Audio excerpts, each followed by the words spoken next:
ছিল হাত পাকা কেন্দ্রে তুফাইল আহমেদ সাহেব, আমি সরকারকে বলবো, একদিকে আপনি গুন্ডা বাহিনী পালবেন আর দেশকে সন্ত্রাস মুক্ত করবেন, এটা কোনোদিন সম্ভব না।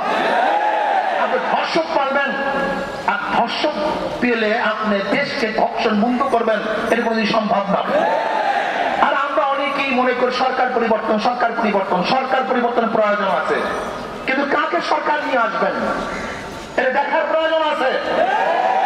বিএনপির আমলে ধর্ষণ হয়েছে, জাতীয় পার্টির আমলে ধর্ষণ হয়েছে, বিগত সরকারগুলির আমলে ধর্ষণ হয়েছে। এরা ধর্ষণকে প্রতিরোধ করতে পারবে।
মুক্তিযুদ্ধ ভাইয়েরা আমার, আজকে দেশে একটি চরম অস্থিরতা তৈরি হয়েছে।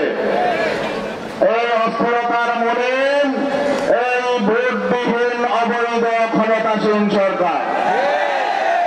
আজকে এই সরকার নানা ছলে বলে কলে কৌশলে ক্ষমতাকে দীর্ঘায়িত করার জন্য, জনগণকে ধোঁকা দেওয়ার জন্য নানা রকম কৌশল করে। বাংলাদেশের জনগণকে হত্যা করা হয়েছে। রায়হান ছোট্ট একটা শিশু বাচ্চা, ও ক্রন্দন করতেছে। ও বড় হয়ে হয়তো বা ওর বাবাকে আর কোনোদিন বাবা বলে ডাকবে না। কিন্তু আমি প্রশ্ন করতে চাই, ওই শিশু বাচ্চার কি অন্যায় ছিল, কি দোষ ছিল, ওর বাবাকে কেন হত্যা করা হয়েছে? আমি মনে করি ওই রায়হানের বাবাকে হত্যা করা হয় নাই, বাংলাদেশের প্রত্যেকটা যুবককে হত্যা করা হয়েছে, প্রত্যেকটা নাগরিককে হত্যা করা হয়েছে, বাংলাদেশের হাজার কোটি রায়হানের বাবাকে হত্যা করা হয়েছে। বিচার করতে হবে। আজকে সেই কক্সবাজারে সেনাপতিদের এক সদস্যকে হত্যা করা হয়েছে, কিন্তু আজ পর্যন্ত কার্যকারী ভূমিকা আমরা দেখছি না। আপনার হত্যা হয়েছে, বাংলাদেশে অনেক আন্দোলন হয়েছে, সংগ্রাম হয়েছে, কিন্তু আবরারের খুনিরা আজ পর্যন্ত হাসতেছে, পরীক্ষা দিচ্ছে, কিন্তু ফাঁসির রশিটা এখনো ঝুলতে আমরা দেখি নেই। আপনারা দেখেছেন মাত্র গত সপ্তাহে মাগুরাতে শান্তিপূর্ণ এক মানববন্ধন, যেখানে ছিল না মিছিল মিটিং, যেখানে ছিল না কোনো খুন খারাপি, অত্যাচার, অবিচার, যাদের কাছে লাঠি ছিল না, না গদারি ছিল না, পিস্তল ছিল অবৈধ, সে আমাদের মিছিলের উপরে, সেই মানববন্ধনের উপরে মাগুরার ছাত্রলীগের সভাপতি আক্রমণ করেছে, রক্তাক্ত করেছে আমাদের ভাইদেরকে। বাংলাদেশে যারা